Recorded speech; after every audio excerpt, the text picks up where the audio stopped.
And again, greetings to everyone. It's so great to see faces. I reiterate the I can't wait to be in person again that Kim had shared.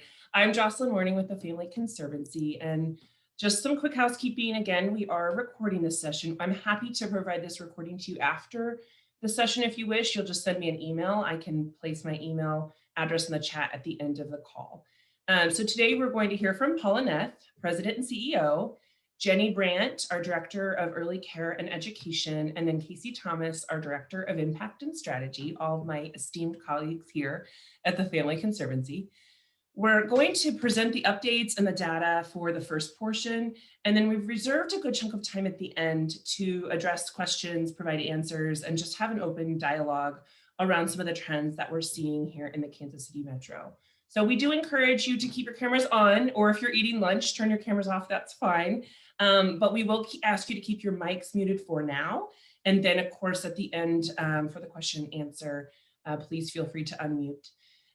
You can go ahead and put your questions in the chat as they come up to you throughout the presentation, or you can wait and save them until the end. What we'll do is I'll just kind of manage that chat, and then at the end of the presentation piece, I'll read those chat questions first, and then open it up to other questions and open dialogue. So without further ado, we will cue our presentation, and I'd like to welcome Paula Neth, President and CEO at the Family Conservancy. Thank you, Jocelyn. And again, it's so great to see everyone. It feels like it has been way too long. We appreciate, though, that you have showed interest in continuing to support our early care and education community. And I want to say a big thank you to PNC for task force funding and support, but also to all the others of you who've been able to provide funding and support, including the participation in the Greater KC Community Foundation, COVID Response and Recovery Fund, and to all of you who said to us in March, use your dollars as providers' needs dictate, because that was really gave us the ability to pivot and meet those critical needs that we were seeing in our community. As early education stakeholders, you know that childcare plays a really critical role in ensuring parents can work, children can learn, and our economy can thrive. And during this past year, COVID-19 response and recovery efforts have really underscored both the importance of and the fragility of our childcare system. So anticipating the challenges COVID would create for our childcare sector, the Family Conservancy formed the Early Education COVID-19 Task Force in late March of 2020. So today we really want to share with you what we've learned over the last 11 months from this work, but also to see and talk to you about where we see the needs in the coming months as we continue to ensure that there's a childcare system available when we get on the other side of this pandemic. And one of the things we've been thinking a lot about and know is on the horizon is that we predict an enormous flood of parents needing care when everyone returns to work in person. And this is especially concerning to us from an equity lens. First off, we know women have been disproportionately impacted and forced to leave the workforce in droves to care for children. And secondly, families with fewer resources and lower incomes may struggle to find childcare. Programs who have been faced with business failure may take families who can only pay full tuition and may not make a priority for families on subsidy. So as partners in this work, we know many of you share our focus on supporting the underserved. And we're sharing this information with you today so that we can all collaborate on solutions. But enough from me. I'm going to now turn it over to Jenny, who's going to share more information on the task force and what we've been learning over the last 11 months. So Jenny? Thank you, Paula. I honestly cannot believe that it has been 11 months, and I will not lie, it has been a really hard 11 months, but in reflecting back at all that has been accomplished in the last 11 months, it's also been really good. We have been successful in creating some systems to really figure out how to find out what is going on in our early childhood community. And we have done that through this task force that we've created. So how this all came to be is very early on in the pandemic. TFC quickly realized that everyone was trying to do everything for providers. And really, we were all working very hard and had no idea if we were even helping. So I even remember the day, I think probably because it was my son's birthday, but I went to Paula and I said, can we formally pull our partners together to create a collaborative? I will facilitate it, but we have got to get a joint effort together. This is crazy. And she said, let's do it. So we did it. And this group has been meeting every single Tuesday for an hour ever since. I feel like it worked because TFC was uniquely positioned to pull these people together just because we work with providers in all of our counties throughout the metro. So we brought that lens and they were able to bring their very specific jurisdiction lens to the table. So it has been just a really great partnership. Sorry, Jocelyn, I'm going to talk about purpose for a second. So we all came to the table with the same goal in mind, which was to really assess the needs of the providers and then make a plan for action, as well as communicate that out. And so you'll see our partners here on the slides. This is who it is that we're working with. We've got government agencies as well as community agencies, but we've never brought this group together. We've never met together like this. We've got public health departments, licensing representation. We have Miami Sheriff's Department and Lee Summit Fire Department. Of course, we've got emergency services at the table. And of course, our partners, Mark, as well as Mid-America Head Start and Early Head Start being represented as well. It's also crucial to know that we've got Heart to Heart International on here. They are really helping us provide a lot of supplies. And then we also have representation from Turn the Page KC and United Way of Greater Kansas City. So we've got a lot of different partners on here. And I will have to say everyone brings their very own lens, and it really makes the whole thing successful. So the really awesome thing that we see happening with this group is, as I said, these people really never talked before. And so now I am watching these relationships and the system come together in our community. We have health departments in Missouri calling health departments in Kansas to say, how are you doing that? Will you share that with me? How are you getting vaccines? What can I do? And so really it's having a huge impact on our community because we have a group of peers now essentially that are able to support each other. So that's really exciting. In fact, one would think we would have stopped meeting by now, but as I said, the deeper we dig in, the more work we find. And so we have already started the conversation when we get on the other side of this pandemic that we really want this collaborative to continue to meet so that we can support other efforts in the future.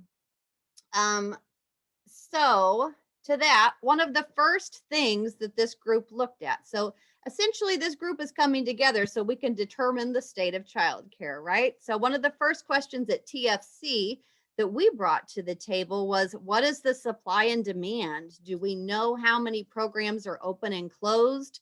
And shouldn't we be tracking that to know which direction we're headed? And so with the help of Child Care Aware of Missouri and Child Care Aware of Kansas providing us that data, we were able to create a dashboard. And in the beginning, we were updating this thing every week. Now we update it about once a month, but it was moving a lot in the beginning. So that was the first piece of information that we brought to the table to say, oh my gosh, all of these programs have closed. But that helped inform what supports we needed to offer. Additionally, another one of the very first things we created was a web page. So on the Family Conservancy website, there's a specific dedicated page for providers to go to for all things COVID related. What our task force members were saying is they don't want any more emails. They're drowning. Everyone is sending them everything. Here's a grant, here's a loan. And it was really confusing and overwhelming. So we created a website, and now their local health department's there. If there is specific guidance for their county or their state, it is there. If there's any funding opportunities available, it is there. And Scott pulled these numbers for us yesterday, just out of curiosity. We have had almost 5,000 unique page views on this since March. So that's really exciting that it's being able to be utilized. And we also, when we have community meetings, we post those there as well so that people can go back and watch those.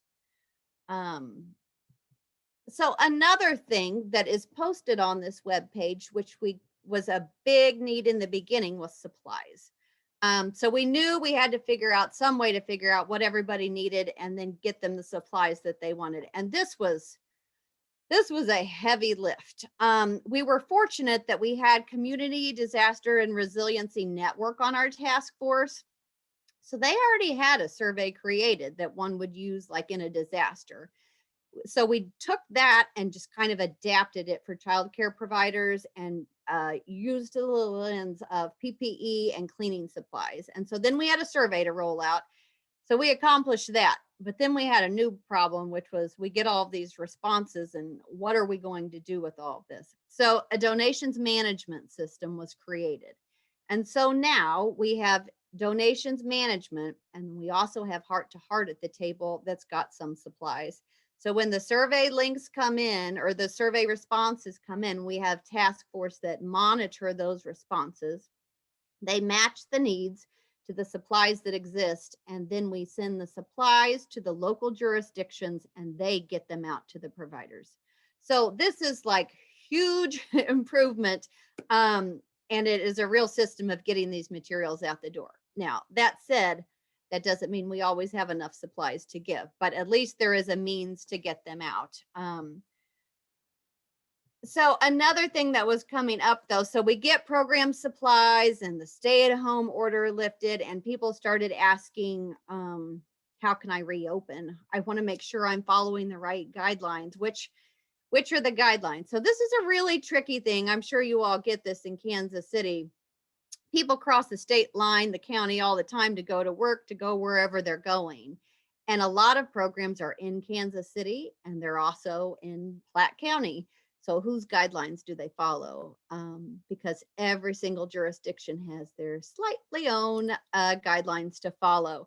And so through the task force, really with the heavy lift of Mark on this one, they created a reopening guide, guidance to reopen safely. And so that spurred one of our very first community meetings that we've been holding in the evenings. That reopening guide was the resource that we shared on our community meeting, so that people could really have a good idea of what they needed to know about that. And so the way these meetings are set up, we usually have about 150 to 200 people attend. And we usually all attend together and hear some information about a resource, whether it be where to get supplies, or as of late, it's been testing and vaccines. And then we break out into breakout rooms. And the task force members from the local jurisdictions, they host those breakout rooms, and then they can do Q&A with the providers from their specific area. So it's really great that the providers can, dig deep into those questions that they have that pertain to them. I will have to tell you, this has been an amazing experience as an early ed person, to have like our community together, because we don't really ever get to do that. And it's been really awesome for the task force members as well as the providers. We've had so much feedback that's like, I need to be with my people. And we do all kinds of you are essential and rah, rah, rah, build them up. And it is just a really, really positive experience for everyone to be together. So those have definitely been a big success. And we've had 5 of those calls since March as well. So we did all of those things. And then this fall, we kind of felt like Are we really getting at what we want to get at? Are we able to really say what the state of childcare is in our community? And we decided we needed to go a little bit further. So we developed a 5-question survey. We made it 5 questions to make sure that they answered it and that it was short. We heard them early on, like, don't bombard us with emails.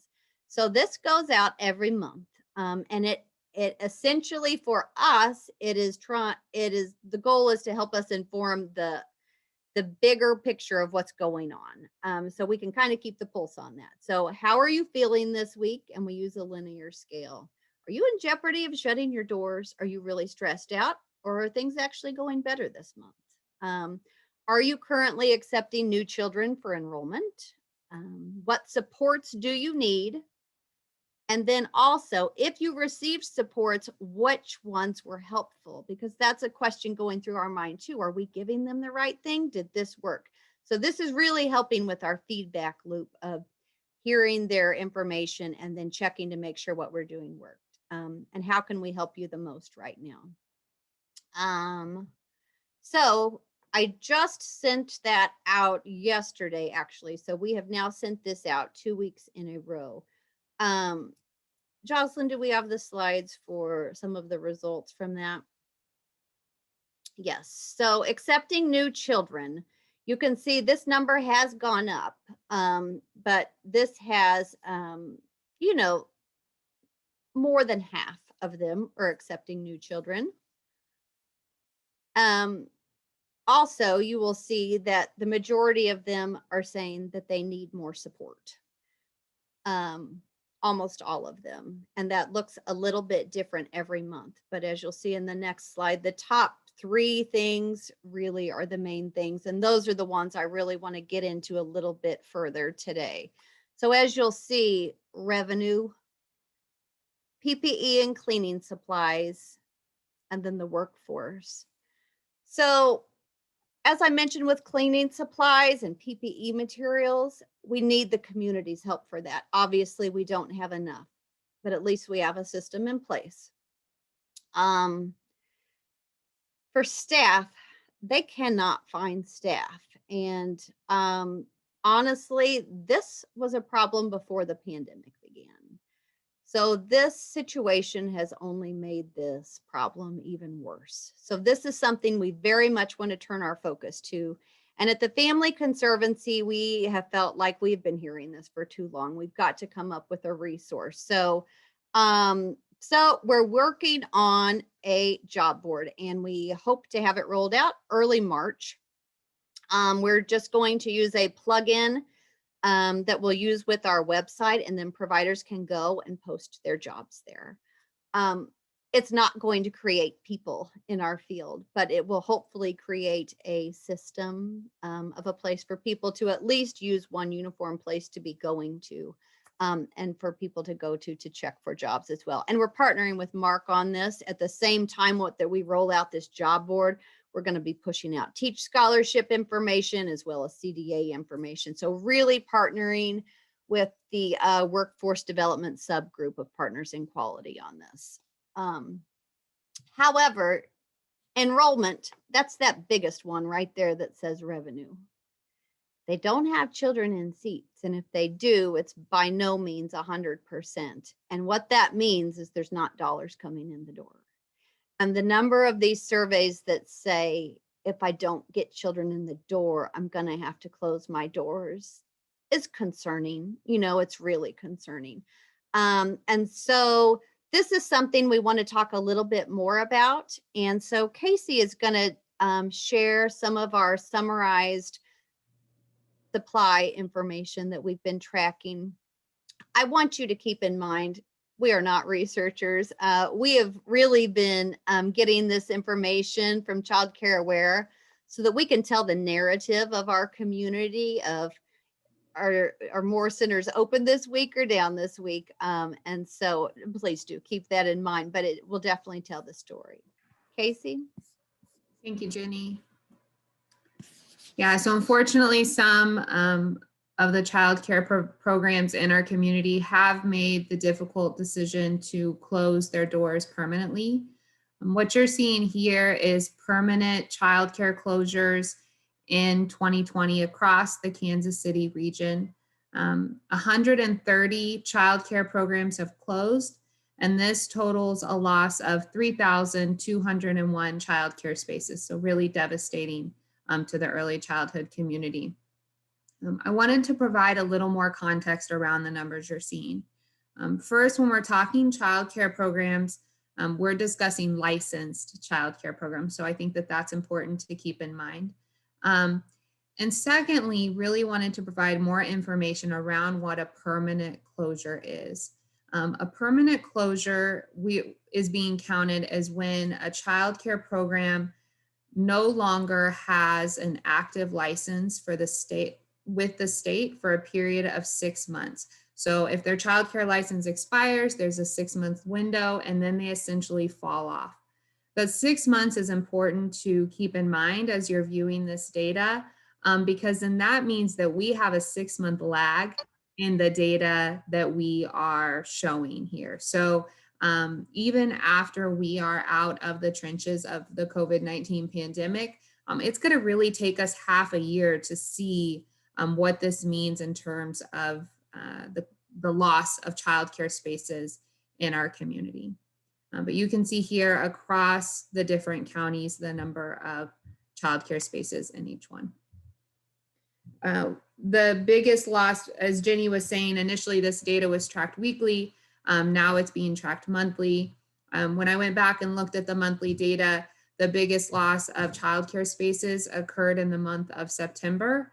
So that's where that 6 months kind of makes more sense, right? Because if you go back 6 months, you were at March of 2020 at the very onset of the pandemic. So some childcare businesses that had their license up for renewal at that time were decided, you know, I'm closing my doors, I'm done.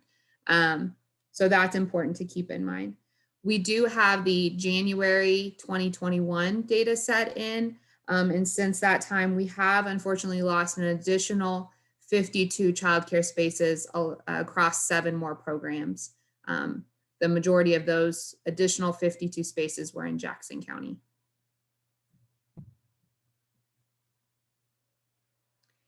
This second slide shows childcare program status on the Missouri side of the Kansas City Metro across these 5 counties: Cass, Clay, Jackson, Platte, and Ray.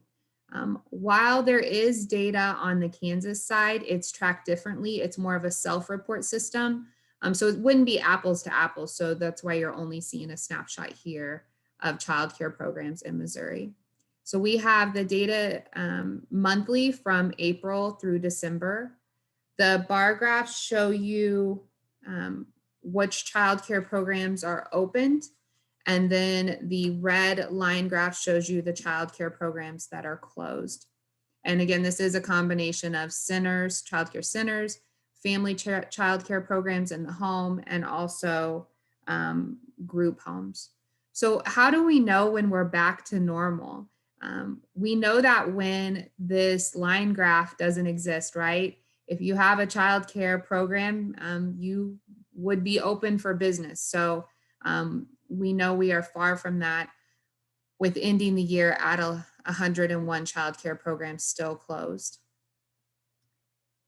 I also did want to mention that of the childcare programs in this data set, 68% of them are childcare centers and 72% are either family childcare or group home. We also have a January data set for here as well.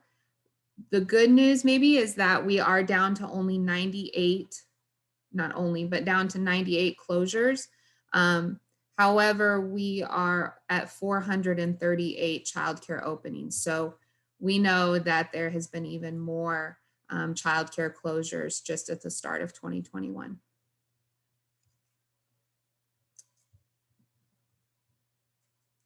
And so now go back to Jenny on the hub.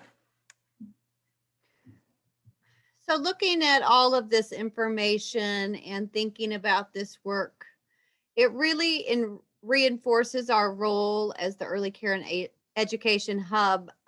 It's really allowed us to fill a need that we were already primed for. But the obstacles that COVID-19 has already placed on a fragile childcare system, it lends itself to the importance of the Early Care and Education Hub, because through this, we're able to meet providers wherever they're at. If we need to help them get their enrollment up, we can do that. If we need to help them with quality, we can do that. We know that the trauma and the learning gaps that have probably happened due to COVID-19 makes it even more vital that when children do go back to care, that they have quality programs to go back to.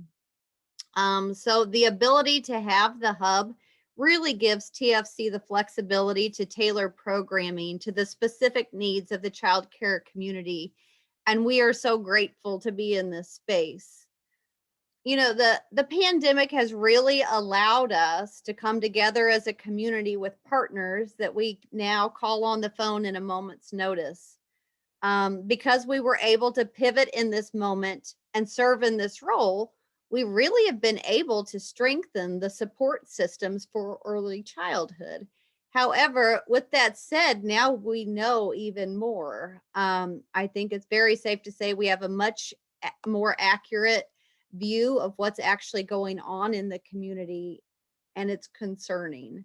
So we are still committed to increasing quality and supporting childcare, but we can't increase access if the capacity decreases.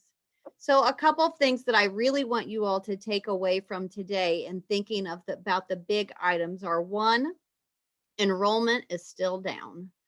2, PPE remains an issue, and we are going to have to come to the community for some support with that, although the task force is working on some new strategies. And 3rd, there are not enough staff to provide all of the care that we need, and that is today. So when people go back to work, that is going to be an even bigger problem. So those are the things that we want to start thinking about so that we can plan together as a community of how do we tackle this. Paula, do you want to talk about next steps? Yes, thank you, Jenny.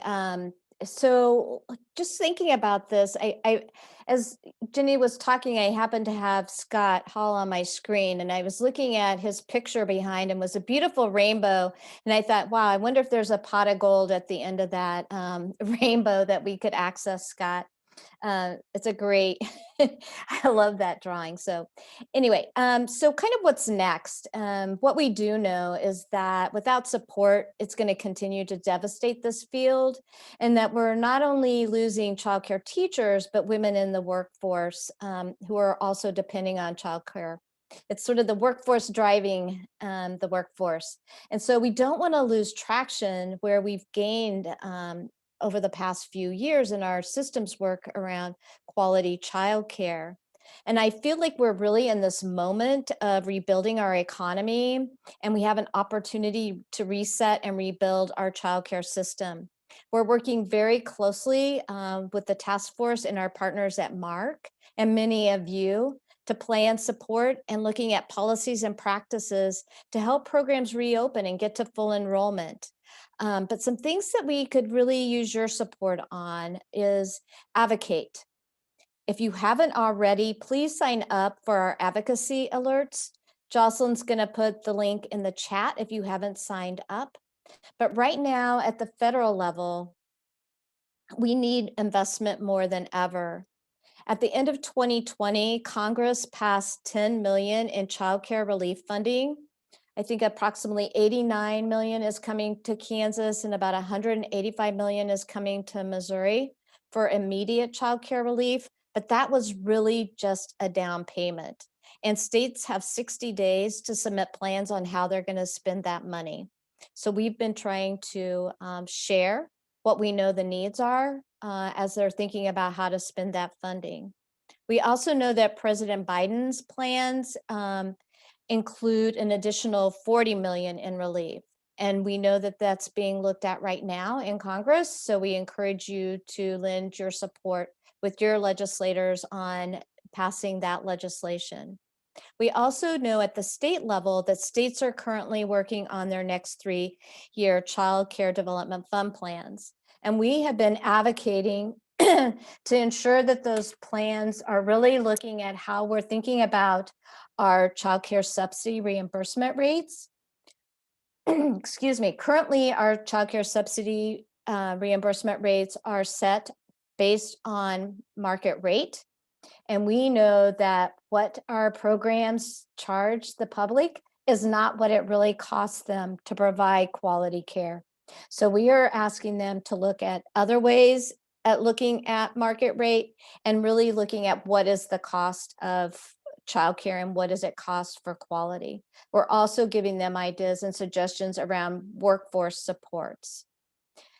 Another way you can stay connected and help with this work is keep funding the gaps as you have been. It has been so helpful to have your support and the flexibility to really be able to pivot as we've seen where the needs are. And stay up to date on the data. We would be more than happy if you're interested to share as we continue to track the supply and demand data. And finally, we would love to meet with all of you individually and really talk about how we can work together on our common goal of ensuring that we have childcare system when we get on the other side of COVID. So stay connected. And so I think we've done a lot of the talking now. So kind of want to see, Jocelyn, do we have any questions in the chat?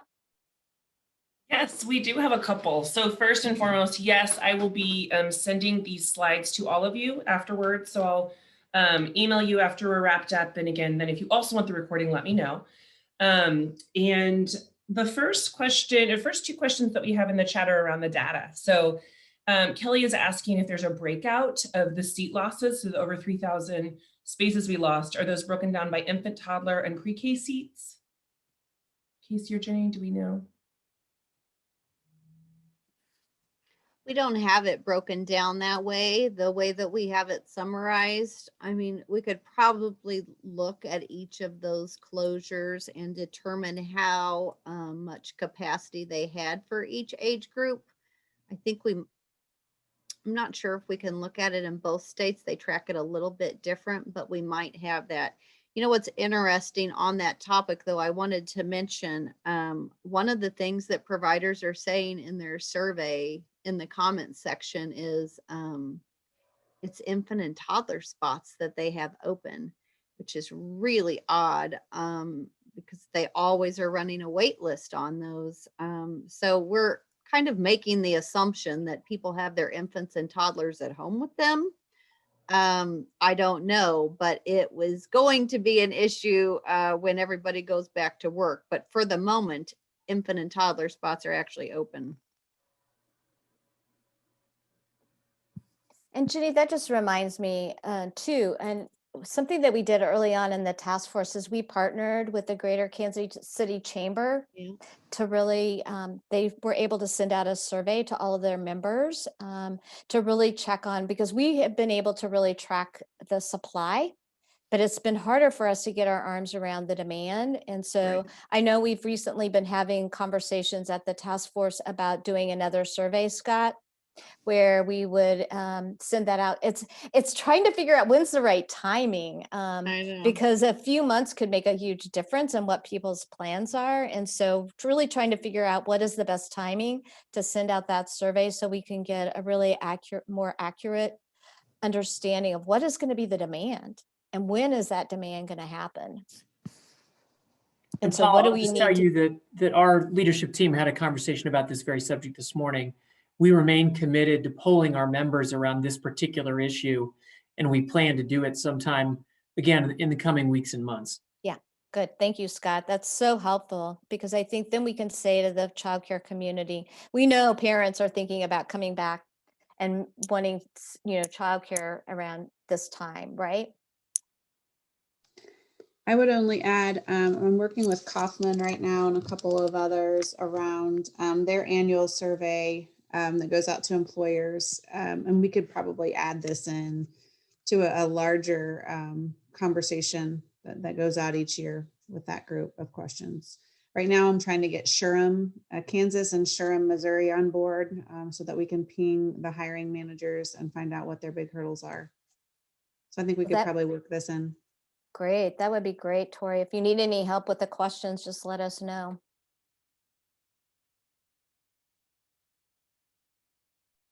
Awesome. Another question around the closures versus how the supply. So 130 childcare programs have permanently closed out of how many childcare programs in Kansas City overall?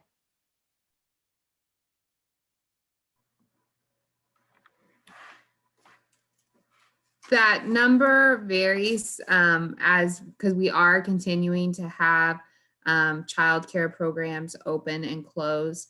For Missouri, we knew that the pot that we were looking at was around 536 childcare programs. And on Kansas, I don't have that data with me. I don't know if Jenny has that piece. I don't, but I can tell you, just from our sign endeavor, we were looking at about 1,300 providers throughout the metro. So if you think about your 30%, that's about what it is. Mhm. Yeah, we Yeah, were just to hearing- clarify, the 1,300 is licensed and just the Kansas City metro counties, not, statewide, but again. Correct. Yeah, I put it in the chat, but it's about 30% statewide in Missouri, and we were looking at about 10% in Kansas because, believe it or not, the CARES Act funds were used Yeah. a little more intentionally. Yes. And I think that we really did see that that made a big difference for providers on the Kansas side.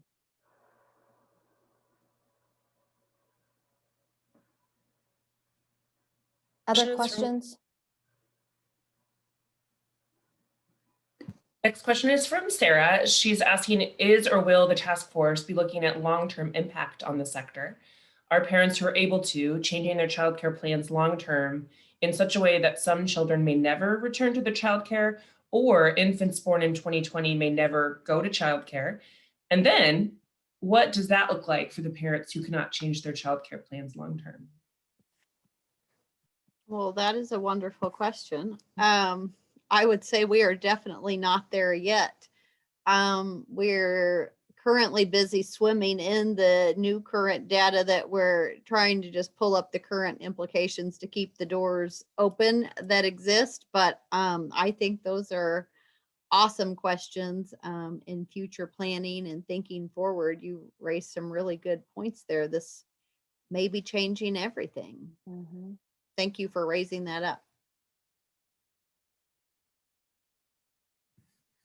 I know I said the next question, but then that was the next several questions. Great, Yeah. great point, Sarah. Thank you. Okay, and then Kathy has a question around the chamber survey. Are you all asking businesses if they're planning on allowing their employees to work remotely, even when it's deemed safe to return to in-person work? Is that a question on the survey? I'll take that one, Kathy. The answer is yes. We may not be asking it in quite such specific terms, but we are trying to get an understanding of, are businesses going to come back to a shared space 5 days a week? Are they going to go hybrid? Are they expecting to change their flex work plans? Those are the kinds of things are very much questions we're asking of our members right now.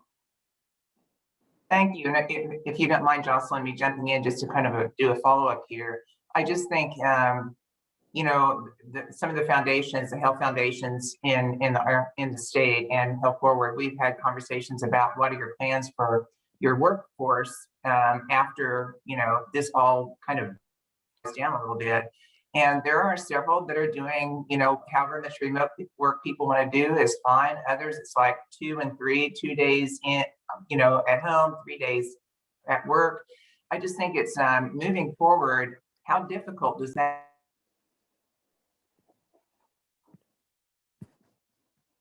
Kathy, you got put back on mute. Yeah, you got muted right at the beginning of that question, Kathy. Sorry. Darn it, sorry.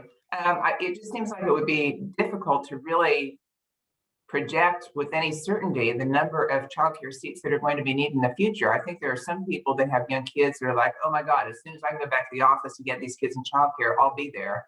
But there are others that have found it to be very fulfilling to work from home and also be around their kids. what kind of challenges does that make in terms of projecting the future need for the workforce and the number of seats that we have in the metro area? That's a really good point, Kathy. And I think it is really going to cause some challenges. I think that's why it's so important that we can try to get a better handle on what are parents thinking and what are they planning for, and knowing that it will possibly change. And I think, there's a lot of talk at the national level about these changing perceptions of what work is going to look like moving, and how do we reimagine our childcare system. And when it comes down to just the financing of childcare, I think that's going to be the critical piece, because you need children in seats to have income coming in. And when children are absent, or you don't have a full classroom, you're not bringing in that revenue. So how do we stabilize the funding so that we can support the infrastructure for childcare so that it can meet a variety of needs of families' needs, and why it is so important that we continue to focus on a mixed delivery system, so that we can shore up all the different kinds of ways parents are going to need to access childcare, and the flexibility that they're going to need.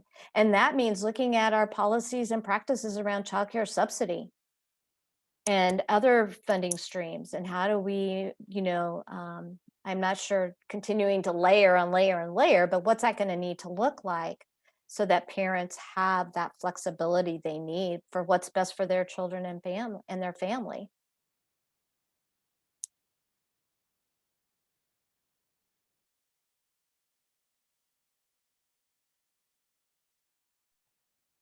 Awesome. Anyone else? You're welcome to comment or, oh, here we go. We have a question from Gwen.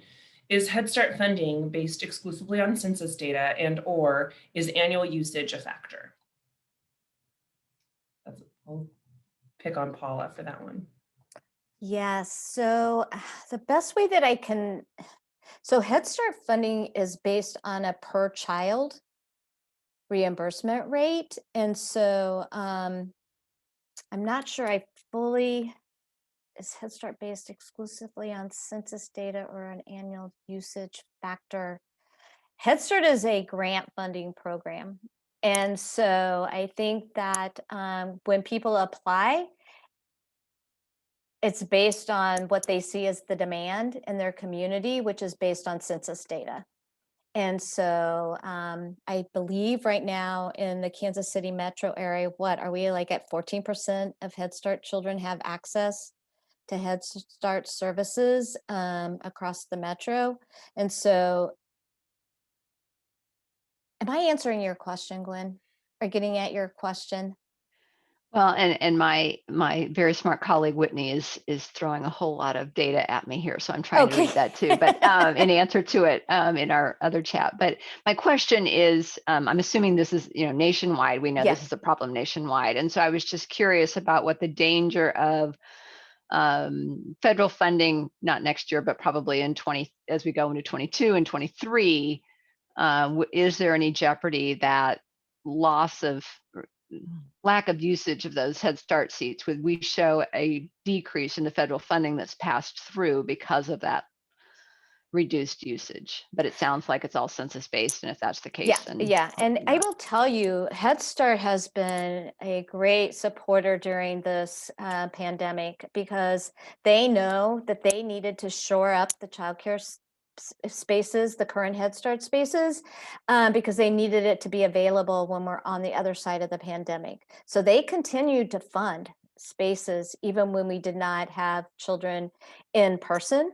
A lot of programs, pivoted to doing virtual, but they continued to support full funding for those spaces, because they knew that if we weren't paying teachers, they would leave, and that we would not be able to get them back. And so they really made a concerted effort to ensure that full funding was still available during this pandemic.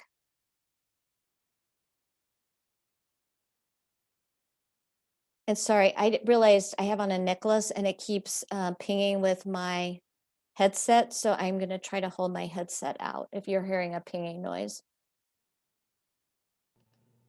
But that's a really good question, Gwen. And I think, our Head Start, our federal Head Start model, also the military model, are models that they're looking at the federal level to think about how do we really fund this childcare system.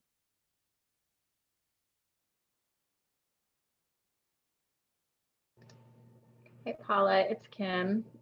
So I know like the greatest needs that were shown on the graph or the chart was, the need for the PPE and the cleaning supplies, but are you seeing other things come through, such as, basic technology needs or equipment or things like that? Are they requesting those types of things as well?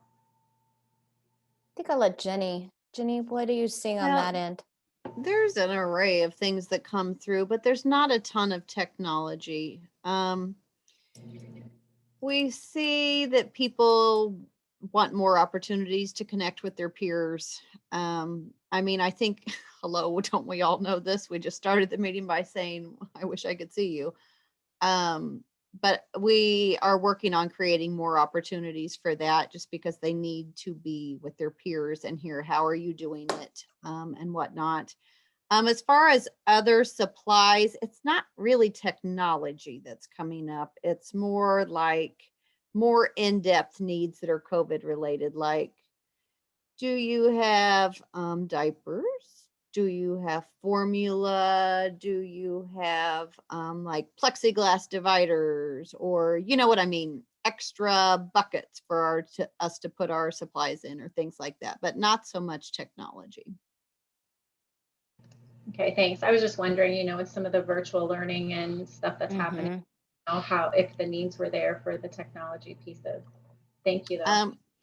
I wouldn't say that the needs are not there, but it's not coming up when we're talking about basic needs anyway.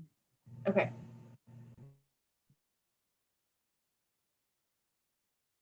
Any other questions, thoughts? We so appreciate your interest and continued support as we continue to make sure that we have a very strong childcare infrastructure in our metropolitan area, because we know so many of our families and children are counting on us to have supports in place so with that when families can get back into the workforce, that there's childcare available. And we will be sending we have recorded this session. So if you're interested in getting the recording or the slides, please just email Jocelyn and she will be able to share those with you.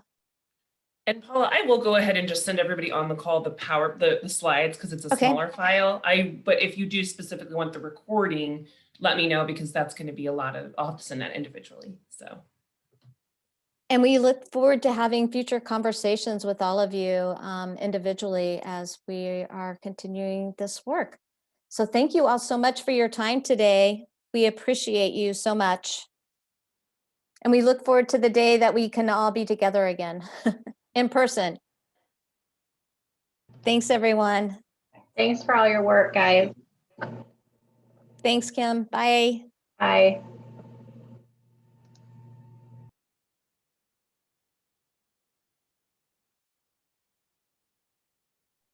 Thanks, everyone. Thanks, Hallie. Good to see you. Good to see you. Have a good rest of your week. You too.